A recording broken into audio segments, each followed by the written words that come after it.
Calidad y excelencia desde el campo a la mesa. Grupo Olio nos une ir más allá.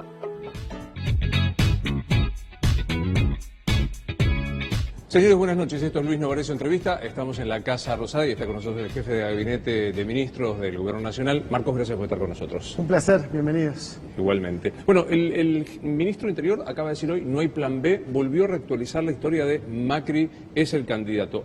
¿Hubo en algún momento alguna duda que fuera el candidato? No, a nosotros no. ¿Y qué es el plan B? ¿Cómo lo leen ustedes? Bueno, supongo en un contexto previo a la cierre de lista y a los momentos electorales se tiran muchas hipótesis y conjeturas, está bien, digamos, es válido, pero estamos convencidos de que lo natural es que Mauricio Macri encabece un proyecto de reelección en nombre de Cambiemos y continúe con este proceso que, más allá de las dificultades que ha tenido, creemos que es muy importante históricamente para una Argentina que quiere salir de un pasado muy complicado. En este escenario, aún con agravamiento de cuestiones económicas, Mauricio Macri es el candidato. Y nosotros creemos que es una discusión que va más allá de lo económico. Lo económico es muy importante, obviamente, particularmente para los argentinos que viven con dificultades estos momentos difíciles, pero creemos que es una elección que va mucho más a fondo sobre la decisión del cambio de los argentinos. Y en ese sentido, consideramos que lo natural es que se complete un segundo mandato del propio presidente. ¿Hay probabilidades de repetir la fórmula Macri-Michetti? Eso se definirá más adelante. Claramente Gabriel ha sido una excelente vicepresidente, ha hecho un gran trabajo, creo un trabajo que muchas veces no es valorado porque el vicepresidente está en un lugar medio particular en nuestro diseño institucional, pero que ha hecho un gran trabajo como presidente del Senado y que ha hecho un gran trabajo también con otros temas como la política de discapacidad. Pero bueno, estará en el presidente la decisión de si ratifica su compañía de fórmula o si piensa que en esta etapa tiene que ser otra persona. ¿Hay alguna posibilidad de escenario de ruptura, Cambiemos, con salida de radicales? Nosotros creemos que no. Creemos que el radicalismo hoy es parte fundadora y muy fuerte de un proyecto que de vuelta va más allá de la coyuntura. La decisión de construir un Cambiemos como proyecto de poder en la Argentina, que exprese ciertos valores. Hoy ha sido un proyecto exitoso en muchísimos planos y se refleja en prácticamente todas las provincias del país que hay un equipo de Cambiemos que representa esta alternativa y que busca también crecer en más representación de gobiernos, de municipios, del Parlamento. Siempre puede haber radicales disidentes, pero es cierto también que siempre en este sistema un poco fragmentado hay radicales minoritarios, pero que están en otras expresiones políticas, al igual que hay peronistas en otras expresiones políticas. ¿Cómo tomas declaraciones como la de Federico Storani, concretamente, que dijo no descarto la posibilidad de que salgamos antes de fin de año? Bueno, es su opinión personal, respetable, pero es su opinión personal y no creo que refleje una gran corriente de opinión en el radicalismo. Hoy hay una discusión, o por lo menos en el análisis periodístico, respecto de dos posiciones del gobierno. La posición más dura, que es seguir como se está, sin ampliar la coalición de gobierno, y la posición más negociadora. Por la primera, se te indica a vos, como la persona, el representante de los puritos de Cambiemos, y por los otros, el sector político como Emilio Monzó o Massot. Si vos mirás, desde el 2013 para acá ha habido esa discusión en la Argentina, ¿no? Sobre lo que no era kirchnerismo, si se tenía que aliar o no aliar, ¿no? Recordás en el 2013 que estaba la discusión en ese momento Moyano, Lavagna, de Narváez y de la Sota, que hacían una foto en Córdoba y nos planteaban que teníamos que aliarnos. Nosotros dijimos, preferimos ir por un camino propio. En el 2015 muchos sectores que nos decían que teníamos que integrar a Massa, a Cambiemos, o hacer un espacio más amplio. Y así sucesivamente. Es un debate válido, digamos. Creemos que en algún lugar esa definición también es muy importante lo que opinan los votantes. No se trata tanto de pureza, ¿no?, que es una palabra un poco fea en política, sino de representación, ¿no?, de qué representamos, ¿no? Creemos que representamos un espacio político con vocación de transformación, con vocación de cambio, que ha sido abierto y por eso tiene dirigentes no solo del PRO, radicales, de la coalición cívica, sino también peronistas o de otros partidos provinciales. Y creo que, al igual que la discusión más amplia de si hay acuerdos o no hay acuerdos estructurales, creo que la pregunta tiene que ser ¿acuerdos para qué? Si es un acuerdo para generar una agenda reformadora, nosotros hemos tenido total apertura. Recordá aquella intervención del presidente después que ganamos la elección 2017, convocando a consensos básicos a todo el sector dirigencial. Pasa que a veces se mezcla, me parece, esa discusión, lo que es la identidad, lo que es la representación, de lo que pueden ser instrumentos más de construcción de consensos, ¿no?, que creo que son dos planos distintos. ¿Pero te sentirías cómodo con la incorporación de peronistas para la eventual, el enfrentar la segunda elección? Si vos lo mirás, siempre hemos tenido dirigentes peronistas, un Cristian Ritondo, un Diego Santilli, han sido parte de nuestro espacio todo el tiempo, dirigentes como Roberto Basualdo o como Claudio Poggi en San Luis, son dirigentes que vienen del peronismo. Me parece que es un poco una falsa discusión, en parte por un sistema político que después del 2001, lo que es ser peronista, lo que es ser radical, quedó un poco desdibujado de lo que es el orden institucional, ¿no? Y incluso en dirigentes como Emilio, que han sido centrales para la construcción de Cambiemos, más allá después de los matices podemos tener las diferencias. Lo más importante, Luis, es que seamos defensores del cambio y que todos aquellos sectores políticos, intelectuales, empresariales, sociales, que quieran de verdad seguir caminando en un camino de transformación, encontremos las formas para entendernos, para lograr ese objetivo. Nada está por encima de eso. Nada nos quita el sueño más que poder decir cómo ser efectivos, ser más rápidos en las transformaciones. Los argentinos lo necesitan. Invocaste a Emilio Monzó, se va del gobierno. Bueno, él ha planteado una situación más personal, digamos, de la posibilidad de ir a otro lugar dentro de una tarea del propio gobierno, pero Walter para mí es una persona que ha sido muy importante en la construcción de Cambiemos y en el gobierno en estos años, siendo un primer gobierno en 100 años, estar en minoría en ambas cámaras, el rol de él en el Congreso ha sido imprescindible, lo cual no quita que por él, por distintas sensaciones, digamos, él no esté cómodo en ese lugar o piense que puede aportar más de otro lugar y que puede haber otra gente que puede sucederlo en esa tarea, como nos puede suceder a todos nosotros, digamos, nadie en eso es irreemplazable, pero... Citando esto que yo decía, ¿no? Las posiciones más de consenso cerrado o de más amplitud, Emilio Monzó escribe una nota en el Diario de la Nación haciendo el elogio de la rosca por la negociación política. ¿Te sentiste cómo? ¿Coincidís con él del elogio de la rosca? La palabra siempre son elecciones arbitrarias, ¿no? ¿Qué palabras usar? Pero siento naturalmente, esencialmente, un profundo amor por la política, por la acción política, por la negociación política, llámelo uno como lo quiera llamar. En eso tengo total coincidencia con Emilio. Sentimos la vocación de construcción de consenso, me parece muy parecido. Lo que por ahí tenemos perspectivas distintas desde dónde viene nuestra formación política. Pero de vuelta, venimos de ya 40 meses de gobierno nacional, antes 8 años de gobierno de la ciudad, siempre en minoría, con lo cual siempre hemos buscado construir consensos. Y siempre nuestro espacio político ha ido creciendo con el tiempo, nunca creímos en la lógica de un espacio cerrado. Lo cual no quita que de vuelta pueda haber diferencias con algunos, que por ahí algunos son parte de compañeros de ruta un tiempo, después no, después se suman otros nuevos. Creo que en eso la cosa es un poco más móvil, pero no lo siento realmente un antagonismo en eso, ¿no? Ahora digo, pensando en las construcciones de consensos concretas, de aplicación concreta, en estos 40 meses, ¿qué dirigente opositor se incorporó, o por lo menos proyectos que se hayan incorporado directamente en la gestión? Primero que no necesariamente construir consenso implica incorporación. Ahí casi que creo que es una práctica un poco complicada de la política cuando la única manera de ponerse de acuerdo es tenés que abandonar tu identidad y sumarte a mi identidad. Creo que justamente cuando se habla de la grieta, incluso la discusión política de estos años, creo que es un aprendizaje que estamos haciendo sobre cómo construir el pluralismo y la diversidad. Te diría al revés, ¿qué dirigente que quiso incorporarse a Cambiemos no pudo incorporarse? Cero, ninguno. ¿Lustó? No, el caso de Martín es distinto. Martín tiene un problema en todo caso de discusión de cómo competir dentro de la Ciudad de Buenos Aires, pero no hay un impedimento para ser parte de un Cambiemos nacional, es una discusión más de una conflictividad puntual en un territorio. Pero en general, en la amplia mayoría, creo que ha respetado sus lugares de origen político y han planteado, en todo caso, cuál es el mejor mecanismo para construir esos acuerdos. Y de vuelta, Luis, ¿cuál es el acuerdo transformador? ¿Cuál es el acuerdo reformista? En un país donde venimos de tantas décadas de prácticas autoritarias, de hegemonías presidencialistas y demás, esto es una experiencia nueva y seguro que en esa experiencia hay aprendizaje. Hay aprendizaje de ambos partes, ¿no? De la oposición y nuestro sobre cómo encontrar esos mecanismos y tenemos que seguir abiertos a lograr grandes consensos y grandes acuerdos transformadores. Planteaba Lustó no solo por la experiencia en la capital, que no se pudo en la anterior elección hacer la interna, y luego cuando él dijo no está mal llamar a internas para el presidente para este año, hubo una andanada de críticas diciendo que era maleducado, que lo había hecho en una gira presidencial. ¿Está mal proponer hacer una interna para el presidente de la Nación? Nunca está mal.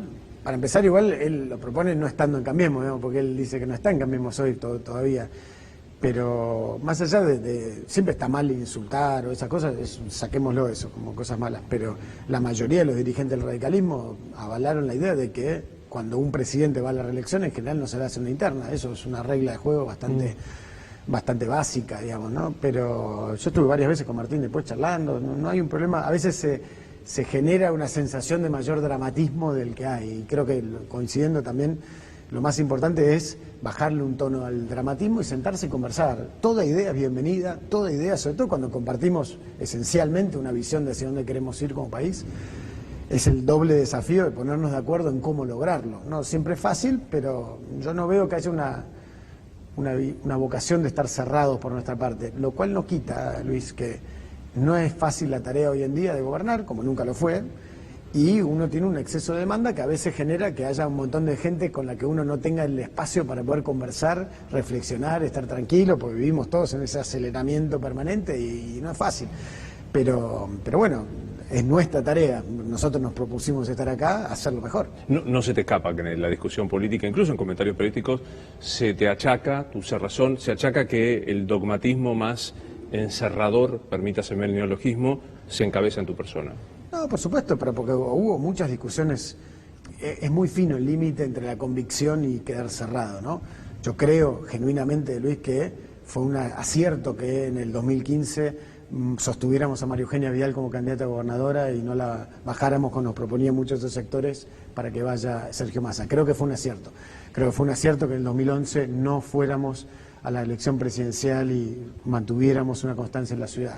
Creo que fue un acierto que en el 2013 privilegiáramos la construcción de un espacio que venga a ofrecer algo distinto y nuevo, que complemente lo otro y no que nos metiéramos en un acuerdo liderado por el peronismo.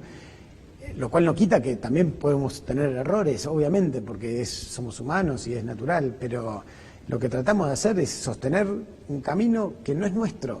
Los dueños de Cambiemos son los votantes, los argentinos que querían una oferta política distinta, que nos fueron uniendo y construyendo este camino. Entonces tenemos una gran responsabilidad también con eso, porque es la doble responsabilidad que choca a veces entre cómo hacer realidad las cosas que queremos hacer de transformaciones, en las cuales estamos en minoría, y al mismo tiempo cómo sostener una identidad que perdure y que equilibre el sistema político habiendo ofertas distintas.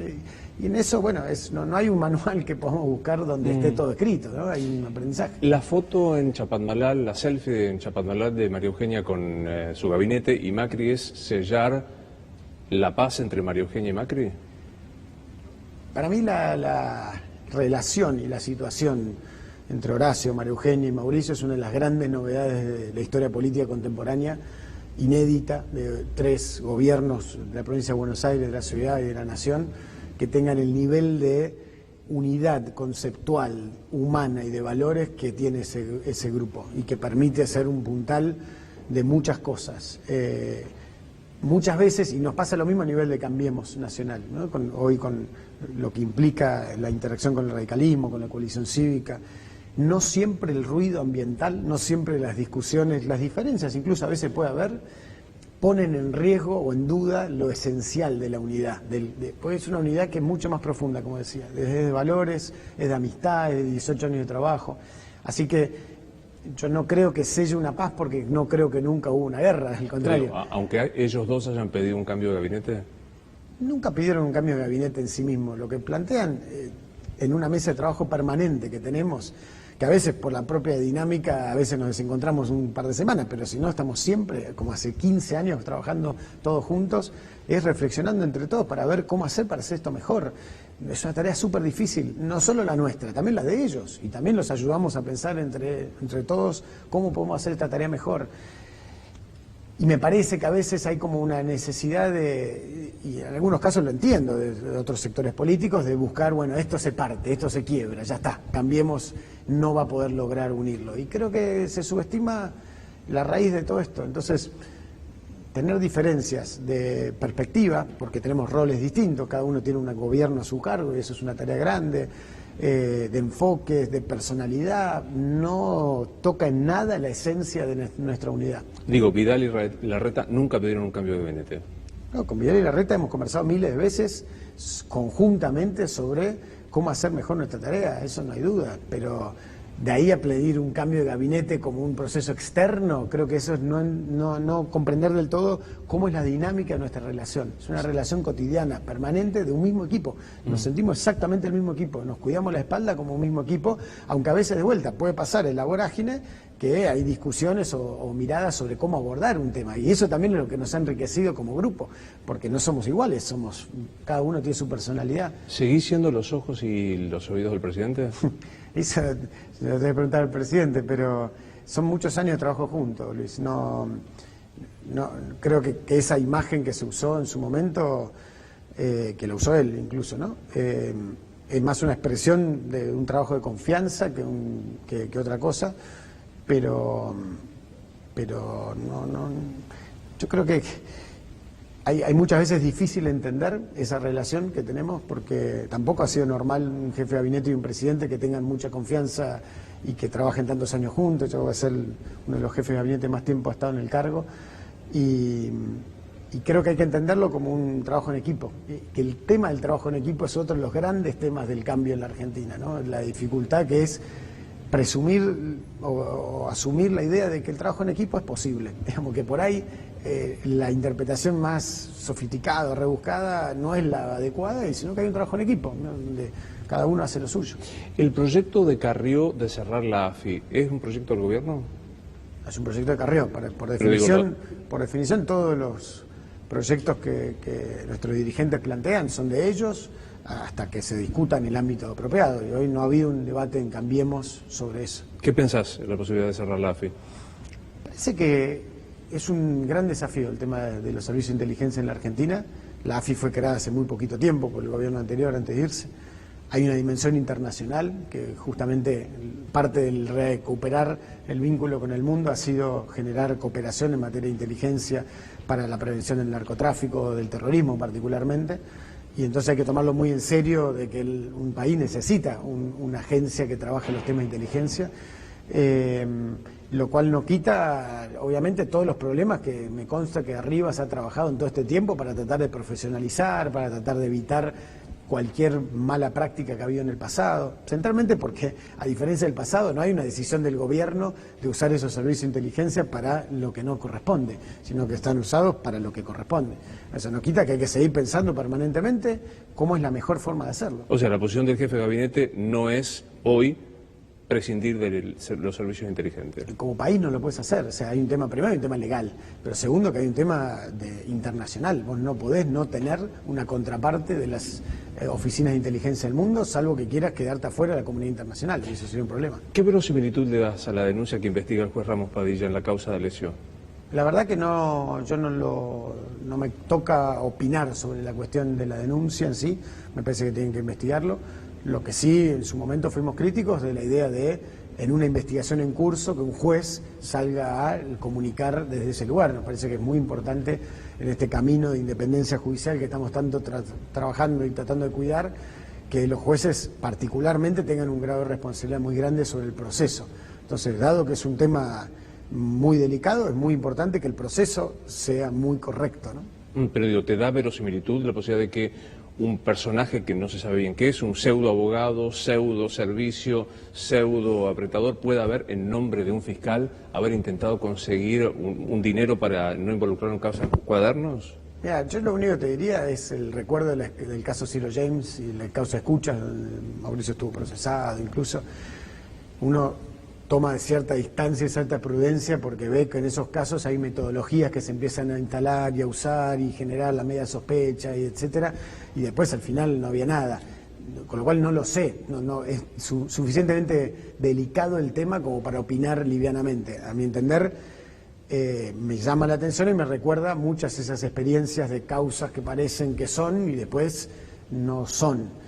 Pero si lo son, hay que tratarlo con la gravedad del caso. ¿Los que denuncian que detrás de esto está la mano del kirchnerismo? De vuelta, lo que corresponde es primero saber qué hay, y eso lo tiene que hacer un proceso judicial independiente, transparente, para saber qué hay. No hay duda que el kirchnerismo se sube a cualquier barco que hay para tratar de generar ruido o impunidad, digamos, ¿no? Que es un interés político muy concreto. Pero en este caso puntual yo no tengo elementos ni me corresponde a mí opinar. ¿Qué opinión te merece la no presentación de Stornelli ante la convocatoria de la justicia?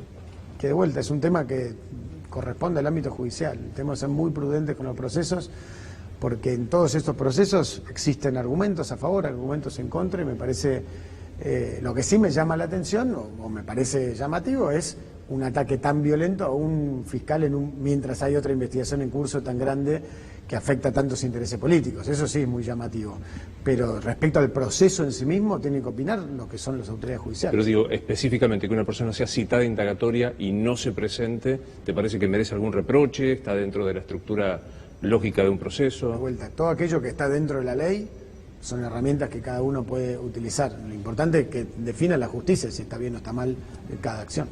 Asumo que si no se presentara un dirigente de la oposición ante la citación de un fiscal, sería condenado por parte del gobierno. Va a ser una situación política. Acá estamos hablando de una situación judicial. Estamos hablando de funcionarios judiciales con investigaciones en curso, con lo cual hay que ser extremadamente cautos respecto a opinar, sobre todo desde el gobierno. ¿Qué opinión te merece la situación personal que denunció y que hoy está muy en debate de la hija del expresidente y su ahora pedido de no volver a la Argentina el día 4? Bueno, como dirigentes políticos todos tenemos que ser más ejemplares que todos a la hora de responder ante la justicia, como este propio presidente ha hecho desde el primer día, mientras era gobierno, ¿no? Cosa que no pasaba en la Argentina, es otro de los elementos de cambio muy, muy fuerte. A partir de ahí, digamos, me da la sensación que sobre todo este tema de tratar de politizar un tema judicial es un recurso que aleja la posibilidad de ir al fondo de la verdad. Si ella está tan tranquila, que no tiene nada que ver y que no ha hecho ningún ilícito, están todas las garantías necesarias en el proceso judicial argentino para que en el proceso judicial se pueda presentar. Me parece que tratar de politizarlo, irse a otro país, no volver, genera un poco más de sospechas sobre cuán tranquilos están sobre el tema. ¿Viste el video que hizo la presidenta, el expresidente? Sí, lo vi. ¿Qué opinión tenés? Esto, me parece que en los temas judiciales la politización dramática no tiene mucho lugar. Me parece que acá, en todo caso, si hay argumentos, digamos, donde ella siente que está falsamente acusada, tiene que poder explicarlos y tiene las instancias judiciales para hacerlo. Todo lo otro me parece que, si bien es por ahí útil para su núcleo de seguidores, no es algo que fortalezca institucionalmente el país, ¿no? Me parece que, sobre todo una expresidenta, debería tener en mente, y todos nosotros tenemos que tener en mente, es construimos o no construimos institucionalidad con nuestras acciones. Porque al final del día eso es lo único que queda. O sea, de acá a 10, 20, 30 años somos una anécdota nosotros. Pero lo que hicimos institucionalmente es muy importante. Entonces, creo que la expresidenta, desde el día 1 que se fue del gobierno, ha pisoteado las instituciones democráticas permanentemente, en términos de su discurso, de su retórica, de su mensaje, de sus acciones, y creo que eso, en todo caso, habla mal de ella, no del resto. Algunos integrantes de la coalición de gobierno consideraron que era inadmisible la salida de un expresidente con 5 procesamientos con prisión preventiva, 11 y demás. Personalmente, ¿qué opinás? Es una decisión de la justicia. De vuelta, creo que más aún en un caso vinculado a una expresidenta, con la sensibilidad política que eso trae, es que la justicia tiene que asumir su responsabilidad y tomar las decisiones que corresponden. ¿Qué opinión te merecen los videos que están circulando hoy, desde el Macri, la puta que te parió, con el signo de interrogación final? Parece que son expresiones que surgen, digamos, mucha gente que siente un poco de bronca ante esta idea de plantear como que no ha pasado nada bueno, un ataque permanente al presidente. Creo que tiene que ver también con la época en la que vivimos, ¿no? Donde permanentemente van surgiendo expresiones porque la gente se siente cada vez más generadora de contenido y de producto y de conversación. Eso, básicamente. ¿Te parece que, como dice la oposición, nacen de sectores vinculados al gobierno? Seguramente, hay gente cercana al gobierno que puede plantear eso, sí, pero tampoco me parece que diga nada demasiado agresivo ni nada. ¿No te resultaron agresivos? El canto me parece agresivo. Poner el canto, en todo caso, para ponerlo en crisis, no me parece agresivo. ¿Y me parece que replicarlo? incluso estas cosas hay... Bueno, de vuelta, me parece que tomar con humor, en parte, o tratar de naturalizar un poco para sacarle dramatismo a los insultos, esas agresiones, también es una contribución. No, me parecería mal si ese mensaje fuera a la inversa diciendo lo mismo sobre otro dirigente político, pero en todo caso, si hay gente nuestra que siente que eso es una expresión casi de catarsis o de decir, mirá, frente a esta agresión, mira todo esto bueno que ha pasado, no me parece tan mal. Digo, es cierto, es una mirada esa, ¿no? La de decir sí, pero sería distinto si el gobierno hiciera ese aviso, o Cambiemos iría ese aviso, pero eso no o los trolls.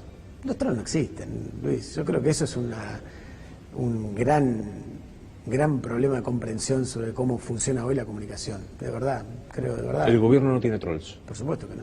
Por supuesto que no. Y la mejor prueba de eso, vamos 40 meses de gobierno, muchos han dicho mucho sobre el tema y nadie ha aportado una sola prueba de nada porque no existe.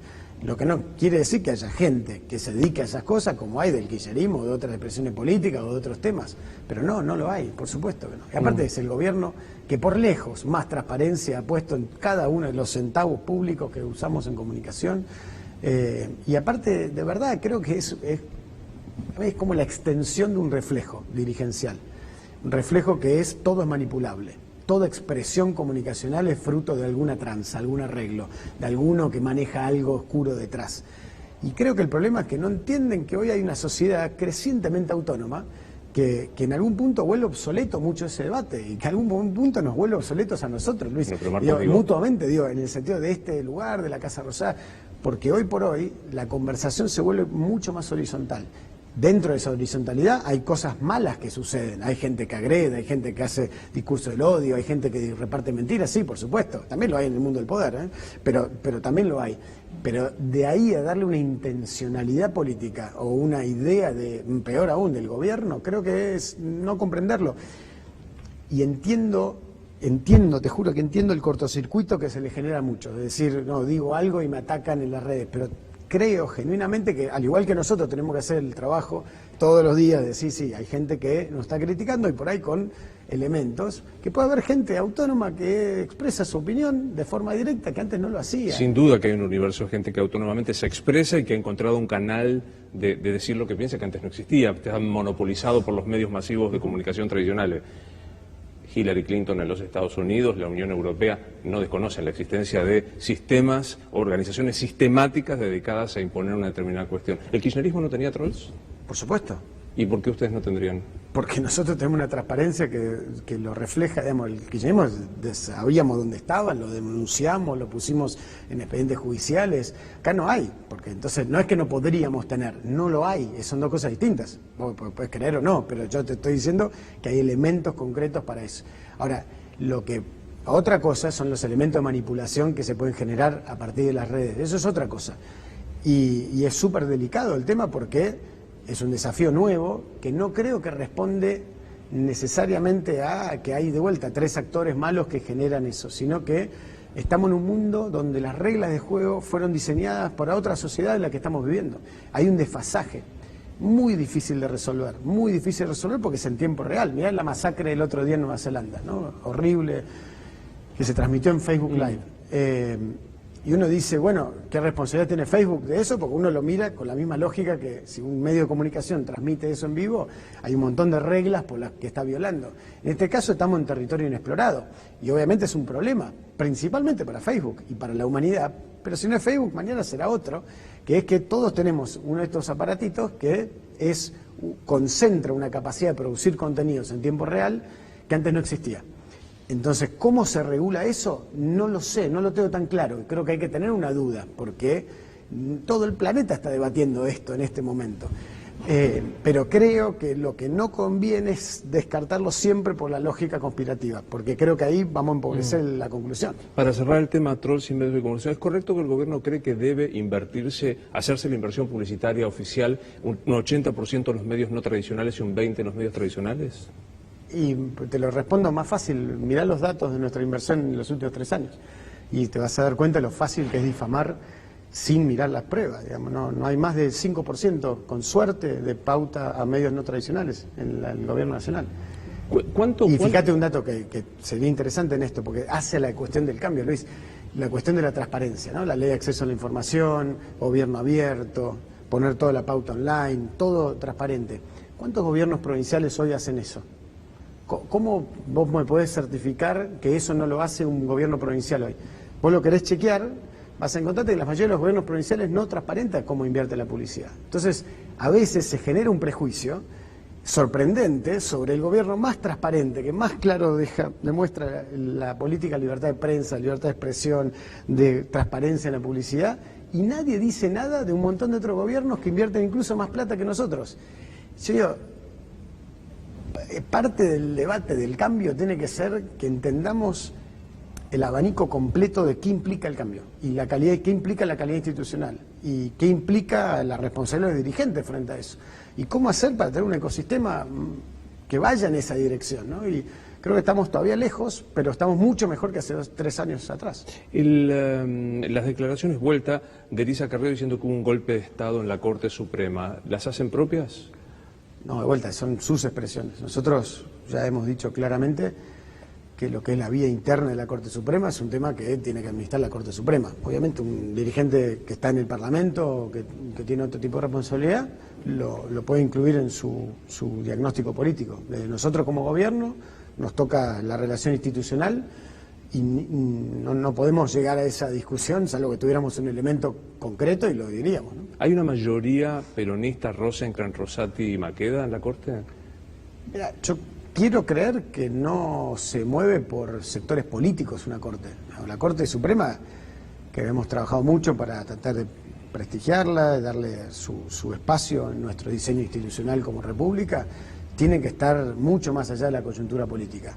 De vuelta, más allá de todos los rumores, de las cosas que se dicen y demás, yo quiero seguir creyendo y cada vez que tenemos reuniones institucionales con ellos, como tuve hace 10 días, y hemos instaurado como mecanismo, creo que es muy positivo, que tenemos que tratar de lograr salir de esa dinámica, porque es muy complicada porque debilita la confianza en las instituciones, ¿no? Si todo es una discusión política y coyuntural, en nuestro Tribunal Superior, que es el que tiene que velar por la ley, tendríamos un problema grande. ¿Querés seguir creyendo que hay independencia política y no hay un viso político? ¿Querés seguir creyendo? ¿Estás seguro?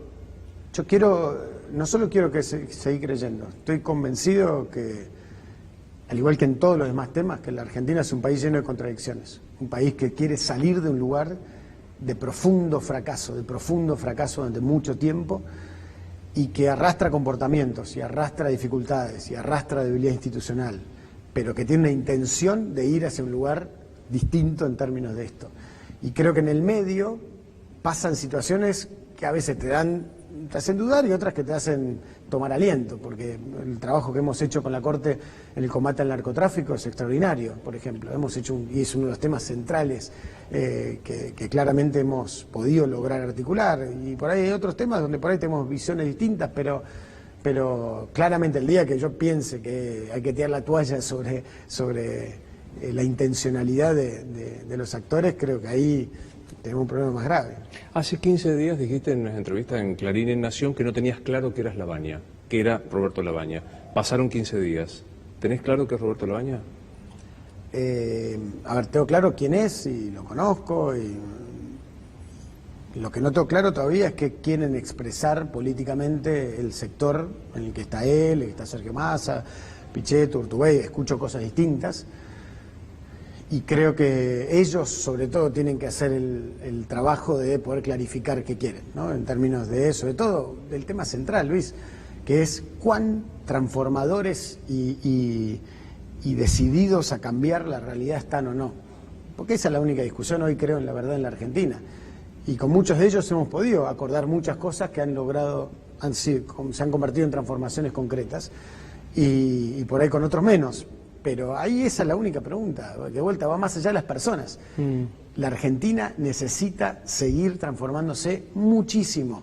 Primero para alcanzar los 20, 30 años que tenemos de retraso con nuestros pares. Y segundo porque estamos en uno de los momentos de mayor transformación de la historia de la humanidad, acelerada al extremo, Con lo cual, lo que era el mundo hace 5 o 10 años no tiene nada que ver con lo que va a ser el mundo dentro de los 5 o 10 años. Entonces, dentro de eso es, vamos a cambiar las prácticas económicas para generar más competencia, más apertura, más transparencia, vamos a generar una estructura tributaria más liviana para la gente, así se genera empleo privado, inversión, vamos a fortalecer la calidad institucional y generar realmente una lógica democrática más profunda, vamos a combatir el narcotráfico y la inseguridad, o no, o algunas cosas sí, otras no. Bueno, cada uno lo diga, pero esa es la batalla de este año, es una batalla que va mucho más allá de la coyuntura. Cuando asumió el presidente dijo que pensaba en la idea de un peronismo, o una oposición democrática, digamos, Labaña representa, Julio Cobos dijo, Labaña es un buen candidato, ¿compartís?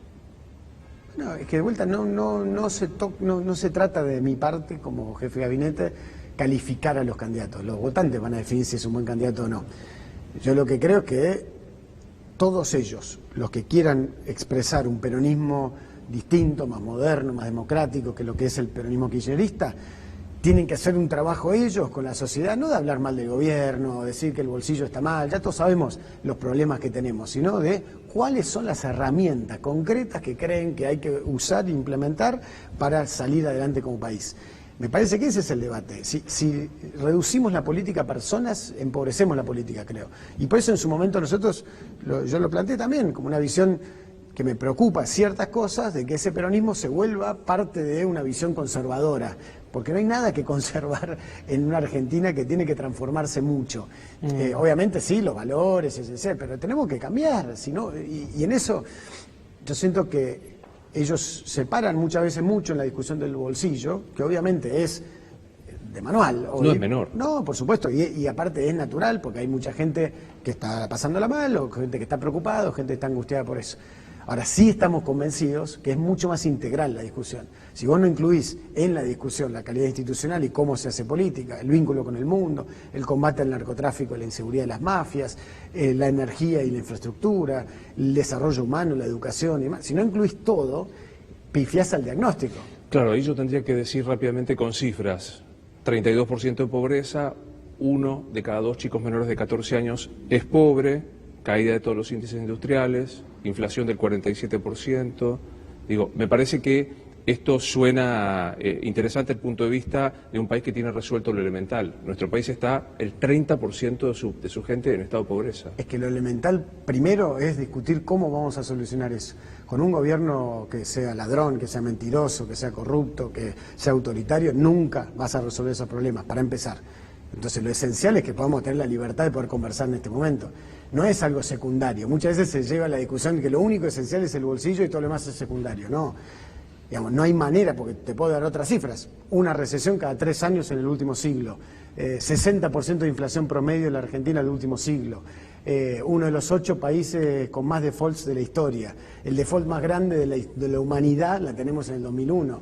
Entonces, el problema económico de la Argentina surge, a mi entender, centralmente por una concepción de la democracia, por una concepción del poder. Muchos han usado estos lugares donde estamos nosotros para beneficio propio, de distintas maneras, o por ego, por plata, por lo que sea. Y otros por ahí han intentado hacerlo, pero no han logrado enganchar una dinámica económica que permita un progreso de largo plazo. Pero entiendo, digo, legitimar un fracaso económico con los fracasos anteriores. No estoy diciendo eso. Primero porque yo no creo que estemos ante un fracaso económico. Si querés, vamos a esa discusión. Vamos a esa discusión. Yo creo que si vos mirás, primero, dentro del capítulo, la Argentina es un fracaso económico, ¿no? De manual, en el mundo se estudia, o hay un caso de fracaso económico, es la Argentina. Entonces la discusión, en todo caso, el desafío de Cambiemos era si superábamos esa historia de fracaso y salíamos de esa situación. No es que inventamos la pobreza, la inflación o la desocupación en la Argentina, creo que estamos de acuerdo. Bien, nuestra mirada es que nosotros hemos comenzado un camino estructural, de raíz, de fondo, de ir no por los atajos, sino por las soluciones estructurales, que claramente nos está llevando más tiempo y con más dificultad de lo que previmos y de lo que dijimos. Y eso es nuestro problema a asumir, ¿no? Dijimos varias veces que esto iba a ser así. Ahora, claramente eso no es por un error a nuestro entender de diagnóstico o de herramientas, sino centralmente por una crisis que nos impactó a partir de hace un año atrás, llamado sequía y llamado cambio de condición de los mercados emergentes. Si eso no ocurría, la Argentina estaba en un camino de reducción de la pobreza, reducción de la inflación y de crecimiento. Pero te digo, planteémoslo en términos bien concretos, por ejemplo, la inflación. En octubre, no del año pasado, el anterior, se firmó un presupuesto que llevó la firma tuya y del resto del gabinete que decía 10% de inflación. Se corrigió al 15, entre el 15 y el 20 y fue el 47%. Es un error más que extensivo. Una crisis imprevista, no es que es un error. Hay dos cosas distintas. Las metas de inflación fueron demasiado ambiciosas para el camino fiscal que nos trazamos. Fue un error. Eso fue un error. En el 2000, cuando asumimos... ¿La meta o la política aplicada? No, la diferencia entre las metas, que eran muy ambiciosas, de bajar rápidamente la inflación a un dígito, y un camino al equilibrio fiscal más lento, el gradualismo, que se iba a financiar centralmente con crédito externo. Eso, a nuestro entender, nos llevó a un problema, que es que subestimamos la dinámica de velocidad de baja la inflación. Chile, Colombia, otros países, en su momento tardaron 8 o 9 años. Nosotros dijimos, lo vamos a tratar de hacer en 4. Nos equivocamos, no podíamos hacer en 4. Y eso generó un problema de credibilidad. Mucha gente dice, pero vos me ibas a decir esto. Ahora, esto va de la mano de lo que fue la crisis externa del año pasado y la crisis de la sequía. Hoy vemos, vos lo verás en Rosario, lo que implica el movimiento económico de los 9.000, 10.000 millones de dólares que no entraron el año pasado, ¿no? La sequía. Pero la combinación de eso fue la crisis de los mercados emergentes, que es que de una torta de plata que iba a los países emergentes se cortó a 1/10. Y nosotros éramos un país que más necesitaba eso. Ahora es curioso, vos fíjate, crisis del tequila, en el 95 pasó algo parecido, se cerró el crédito externo, la Argentina pasó de 9 a 18 puntos de desocupación. Crisis del 2009, caímos 6 puntos del PBI, la crisis del 2009 también hubo sequía. Pero en ambas crisis, pero sobre todo la crisis del 95, 98, todos los países emergentes cayeron en crisis. Esta vez no. Entonces uno se pregunta, ¿y cuál es la diferencia? Que ellos hace 20 años hicieron los deberes que estamos haciendo nosotros ahora. No es menor porque es complejo para la gente también, porque sí, está bien, pero bajame el producto en el supermercado. Lo dijo el presidente. Sí, está O sea, claro. el presidente prometió en campaña que era una tarea sencilla, bajar la inflación. Está bien, pero el presidente también aclaró y explicó lo que nos pasó el año pasado. Y gracias a que el presidente tomó las decisiones que tomó, con coraje, con claridad, no mintiendo, no buscando culpables, es que la Argentina evitó una crisis estructural como la que podría haber tenido en el 2001. Vayámoslo a lo muy coyuntural.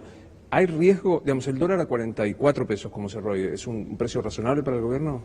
Nosotros tenemos tipo de cambio flotante. En ese tipo de cambio flotante definimos una política monetaria que tiene bandas. Dentro de esas bandas hay flotación, con lo cual justamente es un gran cambio, una cosa que a mí me parece interesantísimo, que es cuáles son los reflejos de las cosas que no se dicen, ¿no? Cuando muchas veces nos dicen, no digo el que está mirando por ahí que dice está bien, pero necesito que bajen los precios porque no llego. Los economistas, los políticos que circulan, los analistas, los periodistas. Hay 7, 8 medidas que la Argentina ha usado, todas. Somos el catálogo de todas las medidas fracasadas posibles para usar en economía, que nadie termine de decir. Dice, bueno, tenemos que hacer algo distinto, pero no terminan de decir. Ni por el lado de los que dicen, hagan un ajuste feroz, pero no lo terminan de decir, porque lo fiscal es insostenible, ni por el lado de la supuesta heterodoxia, tipo de cambio fijo. La Argentina perdió 10 años con la convertibilidad de no hacer los deberes estructurales, que nos llevó a una fantasía de un tiempo, estar a cierta tranquilidad, e incubamos una gran crisis. El cepo es otra expresión de eso. El control de capitales es otra expresión de eso. El control de precios es otro reflejo. Y creo que es muy importante para el que está mirando, para entender si yo estoy loco o no, digamos, y si estamos totalmente... miremos qué hicieron los países que más o menos han logrado desarrollarse, no digo de vuelta Finlandia, digo Perú, Chile, Uruguay, Paraguay, Bolivia, Brasil, México, Colombia. ¿Qué hicieron? Lo único que estamos haciendo nosotros es hacer lo mismo que hicieron ellos, que es lo que ya todo el mundo económico reconoce, es un camino al progreso. Ellos tienen un 3% de inflación, nosotros con suerte tendremos 30%. Pero al final del proceso tuvieron 3% de inflación porque llegaron a un acuerdo sobre el equilibrio fiscal. Acuerdo que nosotros planteamos como parte de los consensos básicos, que se plasmó en el presupuesto, que fue un avance muy importante. Ahora, me encantaría que en vez de algunos dirigentes decir, no hablemos del equilibrio fiscal, eso es secundario, hablemos de otra cosa, sean responsables y puedan decir, ¿saben qué? Nosotros creemos lo mismo, que hay que tener equilibrio fiscal, vínculo con el mundo, una economía competitiva, calidad institucional, pero somos mejores que los de Cambiemos. Listo. Ese debate es ese debate que muchos nos reclaman de una posición responsable. Todos los días uno tiene que reunirse con personas del mundo económico del mundo, que vienen a preguntar, che, ¿la Argentina para dónde va? ¿Van por este camino que emprendieron, que es el que todos los caminos países con esfuerzo hemos hecho? ¿O otra vez van a golpear la varita mágica y hacer una cosa que los corra de eje? Y nos preguntan, porque también, y se lo preguntan a los opositores, quieren que la Argentina le vaya bien. Esa idea, el otro día en el Congreso alguien me dice, bueno, esas son las recetas del mundo que nos vienen, pero tenemos que encontrar nuestro propio camino. Que es como ese verso de que vivir con lo nuestro, ese proteccionismo estatista corporativo que destruyó nuestra economía. Y al otro día un recorte me pareció extraordinario. Alfonsín, año 87, reunión con empresarios, 87, Alfonsín, diciendo, parte del problema de la Argentina es el estatismo que hemos incorporado, los peronistas y los radicales. Tenemos que cambiarlo. Lo vio hace 30 años y hace 30 años seguimos discutiendo lo mismo, Luis. A propósito del Fondo Monetario, ¿planean en un eventual segundo mandato renegociar los términos del acuerdo? Nosotros hoy tenemos un acuerdo vigente y lo tenemos que cumplir. Porque hoy, gracias a ese acuerdo, hemos podido sostener un camino de evitar una gran crisis, hemos logrado diseñarlo nosotros y fue acompañado por el fondo, es nuestro programa para nuestros problemas, con nuestras soluciones. Entonces, la idea de que hay un acuerdo mágico donde nosotros no lo estamos haciendo por algo, creo que es un error. Parte del problema, Luis, que tenemos es que la Argentina carece de credibilidad. Somos como ese vecino del barrio que ya pidió fiado 50 veces, que 50 veces no pagó, que 50 veces hizo el vivo, un poco el chanta del barrio, que ya todos lo conocen. Entonces, nos dieron una mano esta vez, nos dijeron, bueno, otra vez los vamos a ayudar. Pero es muy importante que muestren que están convencidos, que quieren ir hacia ese país que pueden ser. Ahora, en el tema de la credibilidad, he dicho con el mayor de los respetos, el gobierno que prometió el segundo semestre, los brotes verdes, lo peor ya pasó, y hoy estamos frente a una perspectiva de un 30% de inflación, caída de todos los índices de producción. ¿Siente que tiene la credibilidad como para que se vuelva a apostar otra vez por algo que no ha traído los resultados? Yo creo que tenemos la credibilidad para pedir más tiempo, claramente, porque hemos sido coherentes, pero hemos sido coherentes con una cosa, Luis, que es lo más importante, que es con ser un cambio en cómo gobernamos, en cómo decimos la verdad, en cómo encaramos los procesos de raíz y de fondo. Y este proceso no somos los dueños. Nosotros decimos más tiempo para los argentinos que sigan apostando por un cambio. Que el día de mañana, ojalá que haya más rivales que puedan expresar ese cambio. Pero ese cambio que nace del hartazgo, de la rebeldía, de no queremos vivir más en un país donde nos choreen todo el día, donde nos mientan, donde crezca el narcotráfico, donde todo sea una especie de mediocridad, donde no podemos salir. Entonces vos me decís, por ejemplo, dijimos que íbamos a recuperar la matriz energética, la recuperamos y hoy la Argentina está produciendo y creciendo su matriz de petróleo, de gas, de energías renovables. Dijimos que no íbamos a volver a vincular con el mundo, uno de los mejores momentos de relación con el mundo de nuestra historia. Dijimos que íbamos a empezar a evaluar la educación y hoy las pruebas a aprender demostraron no solo que se evalúa, sino que estamos logrando revertir decadencia de mucho tiempo. Dijimos que íbamos a pelear contra el narcotráfico, las mafias y lo estamos haciendo. Dijimos que no iba a haber impunidad y no hay impunidad para nadie y hay una justicia. Y todo eso, y podremos seguir y seguir con muchas cosas positivas que han pasado, expresan que hemos sido coherentes con la razón central de para qué nos pusieron acá. Ahora, pienso en el votante, hago una abstracción que es absolutamente injusta, que es la gente que los votó, como si uno pudiera saber qué es exactamente la gente. La matriz energética tiene la contrapartida de tarifas altísimas, en muchos casos impagables. El tema de revincularnos con el mundo supone la leche a 50 pesos y la no intervención del Estado. Digo, en el cotidiano, en lo diario, cuando el presidente dice hay que aguantar, la pregunta es ¿a qué costo y hasta cuándo? Primero lo que le decimos a esos votantes es comprender el camino, comprender de dónde venimos y hacia dónde estamos yendo. Porque obviamente la angustia se multiplica si todo el tiempo te están diciendo que eso no tiene un camino, no tiene un rumbo. Es mucho más fácil poder decir, te regalo los servicios eléctricos, el agua, el gas, y después que se corte, y después que no haya, como nos pasó y como le pasa hoy a Venezuela. Mucho más fácil, para el corto plazo, pero a la larga, ¿quién le engañás? Entonces yo creo que hay una madurez mucho más profunda de la gente, mucho más profunda aún en la frustración y el enojo que muchas veces le agarra, pero una madurez de que el camino es para adelante, y incluir dentro de eso, decir la verdad, y decir, como por ejemplo, que hoy la pobreza duele, y nos subleva la idea de que no lo podemos resolver más rápido, pero también nos da la tranquilidad de que como aumentó la cantidad de gente que tiene cloaca, que tiene agua potable, que tiene el barrio más seguro, que tiene una escuela mejor, que tiene un transporte público mejor. Entonces lo que vemos con eso es que hay un avance. Hemos salido del pantano donde estábamos, lo cual no quita que encontramos nuevas dificultades y va a haber nuevas dificultades por delante. Entonces, Luis, si me decís a mí, ¿te arrepentís de algunas promesas de resultados rápidos? Sí, creo que eso fue un error. ¿Por ejemplo? Bueno, esto que estás diciendo, las metas de inflación, de decir que iba a ser tal cosa. Obviamente la frase "lo peor ya pasó" es una frase que si hubiéramos sabido que 2 meses después iba a venir la crisis no lo habíamos dicho, eso es obvio. Pero vuelvo a la intención, ¿para qué estamos acá? ¿Cuál es el sentido de que estamos acá? Si vos lo comparás, digo, perdón, pero con la historia política argentina, creo que nadie puede objetar que este gobierno esté tratando de hacer en la mejor buena fe aquellas cosas que hay que hacer para salir adelante de verdad, no en el corto plazo, sino a largo plazo. Cierro con 2 o 3 distintas para concluir esta larga charla. Jorge Fernández Díaz lo pone de manera, como siempre, de manera muy gráfica e inteligente a este debate. Él dice, ¿heladera mata ética? Y mi pregunta es, ¿se entiende el concepto? ¿Heladera mata ética? Yo creo que no.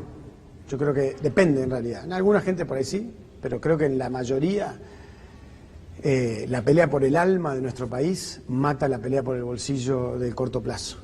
La pelea por el alma de que somos mejores que esto, Luis, somos mejores que esto y no podemos aflojarle un segundo al camino de salir adelante. Entonces tendremos que ir a la piña, tendremos que levantarnos una y otra vez. Mira, un ejemplo, ¿no? El otro día estaba en Santa Fe justo charlando con nuestra dirigencia allá.